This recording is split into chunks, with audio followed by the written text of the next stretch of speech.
Hello everyone, my name is Shubham and today I'm going to talk about randomization and bias and types of bias. So the randomization is the process of assigning participants to treatment and control groups and assuming that each participant has an equal chance of being assigned to any group. Now the criteria for randomization is first one is unpredictability. That is, each participant has the same chance of receiving any of the interventions, and allocations is carried out using a chance mechanism so that neither the participant nor the investigator will know in advance which will be get assigned. Next one is to second criteria, that is balance. The treatment groups are of similar size and constitutions groups are like all important aspects and only differ in the interventions each group receives. Now the third criteria is simplicity. Now easy for investigator and or a staffs of implement. Now there are various forms of randomization. That is, first one is simple randomization.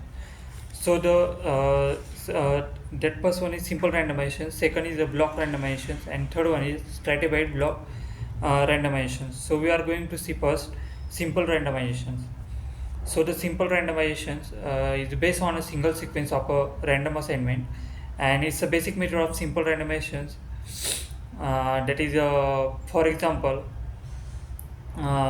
we select 100 participants and divide it into two groups. That is, 50 get a drug and 50 get a placebo.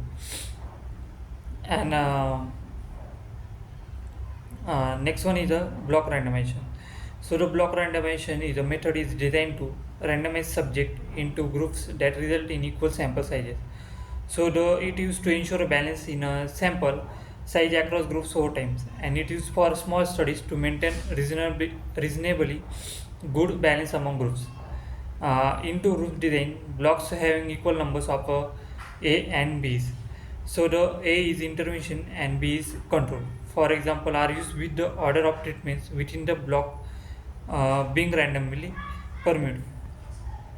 So next one is stratified block randomization. The stratified randomization methods addresses the need to control and balance the influence of queries. This method can be used to achieve balance among groups in terms of subjects, baselines, characteristics. And typical example such as factors are age group, severity of conditions, and treatment centers. And stratifications simply means having separate block randomization schemes for each combinations of characteristic stratums. That is, for example, we select 100 participants. In that, we divided into 50 males and 50 women.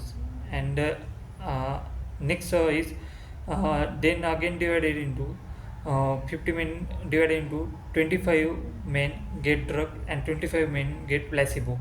And in second 50 women, that is divided into another group, that is 25 women get drug and 25 women get placebo. So the next one is bias. So the bias is said to occur if the result observed reflect other factors in addition to or even instead of the effect of the treatment. Now the types of bias, that is, first one is selection bias, second is performance bias, third is detection bias, fourth is laboratory bias, and last one is sample size bias. So we are going to see first selection bias. So the selection bias is concerned with two main issues, that is the systematic differences arises between the sampling population and the sample drawn, and the second is systemic differences arises between treatment groups all the outstates of the trial, and usually due to individuals either tampering with or predicting the allocation sequence. Now the next one is performance bias. The performance bias is the tendency for participants to change their behavior or responses to questions because they are aware of being in a trial and of their treatment allocations. Now the next one is detection bias. The detection bias is a concern primarily with blinding. In this case, however, the concern is about the those collecting the data, not those providing it. And uh, and if outcomes assessors are aware of assignments, and bias could be introduced into assessment of outcomes depending on who measures the outcomes. Now the next one is laboratory bias. That is the knowledge of which treatment the patients receive may affect the way in which the test is run or interpreted or be retested. And it's although this is most severe with subjectively graded results, pathology slides, photographs, ECG, etc. And this can also be a problem with objective tests such as a laboratory assays, which may be run substantially differently by the technicians. Now the next one is last one is sample size bias. That is sample size calculations are deceptively simple tool to minimize bias, and insufficiently large samples size can lead to imprecise estimations and biasing the results downwards. So it's all about the bias and its types. Thank you.